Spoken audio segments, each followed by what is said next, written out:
only $5. They just need to cover the facility, and I have contact information. That's Todd Maynard. All right, and you can see me if you're interested. And also, if you're really concerned about the safety of our community, the safety of yourself, we are right here in the city. If chaos breaks loose, what are you going to do? I was just at a Republican meeting last night down in Kent, and you know, this is for everyone. I don't care if you believe in Republican, Democrat, Liberty, Green, whatever's out there, right? Yeah, it is about the Constitution. Well, there was a guest speaker there on terrorism, and he goes around the country, charges about $3,000 to give a presentation. Well, I got to go in for free along with all these other people. Well, he was reminding me, because we all have it in the back of our mind, our police, our sheriffs, our Homeland Security cannot take care of us in a time of crisis. There are so many of us, so we need to really take care of each other. And what does that mean? It means getting knowledge, then you get prepared. So I am also very involved with a group, and again, I am not a representative. I am not a representative of the group, because we do not have the PR person in place, but it is called Committees of Safety. So please remember that, committeesofsafety.org. It goes back to colonial times, back when there wasn't this big police force and we had to protect ourselves from everything out there, including the redcoats. So we need to get back to that mindset that we need to protect ourselves, but we also need to work with our emergency response service teams, and we need to work with our police, because we do have them to help us, but we can't expect them to do it all. So please see me if you have any questions. My name is Tamara Smilanich. I'm a resident in Seattle. Please see me after. You can look me up on the internet. I'm out there. Thank you.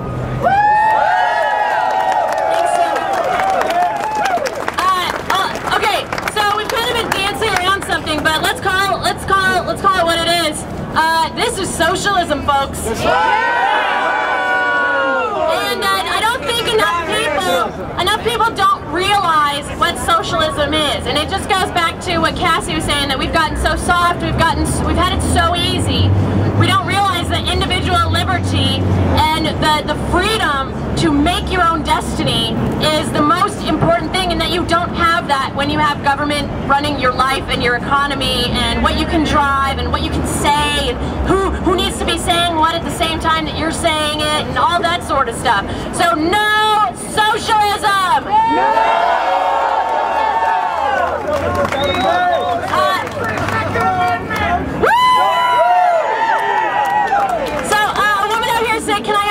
And this is actually an idea that was emailed to me as well from someone in Georgia.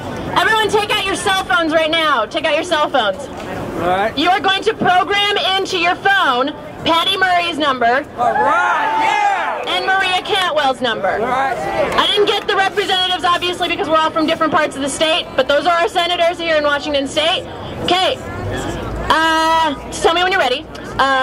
Hey, have these people look into HR 45. Oh yeah, there's so many bills, guys, coming up. We have no idea. This one really stinks. HR 45? Yeah. Which one is that? That's Bobby Rush's bill to disarm all of them. Yes. Look into HR 45.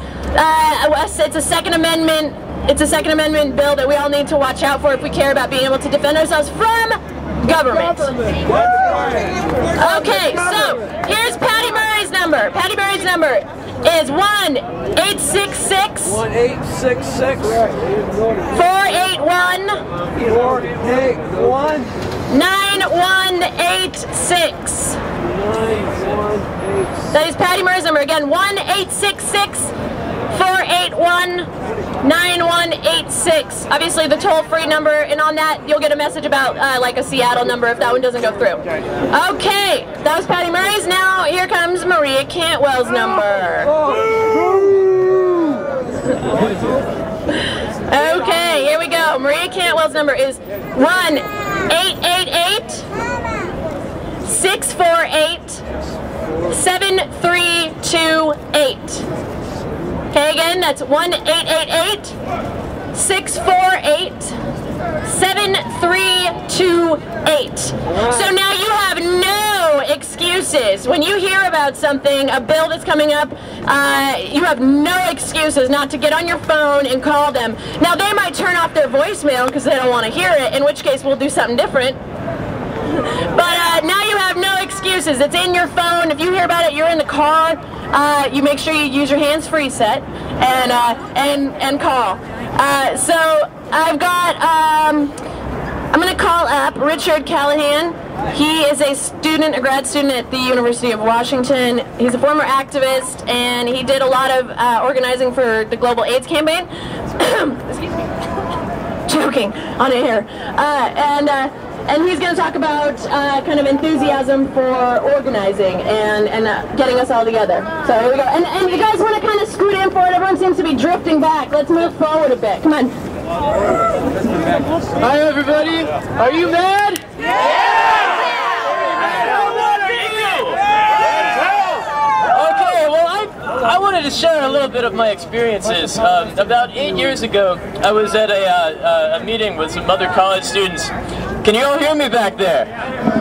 I was at a meeting with some other college students, and we learned about the AIDS crisis in Africa and how we needed to get more money to people who were sick. That seemed to be a reasonable problem, but the problem was that America hadn't really paid attention to the problem yet. We hadn't learned about it. So we said, all right, what do we do? So the effort was to get a hold of various congressmen and simply get them to pass $2.5 billion per year for the Global Fund for AIDS, Tuberculosis, and Malaria.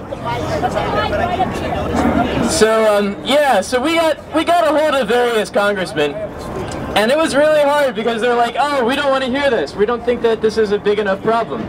So what we did was we started writing letters. And the way this works is that every handwritten letter represents about 250 people who have the same ideas but didn't write, okay?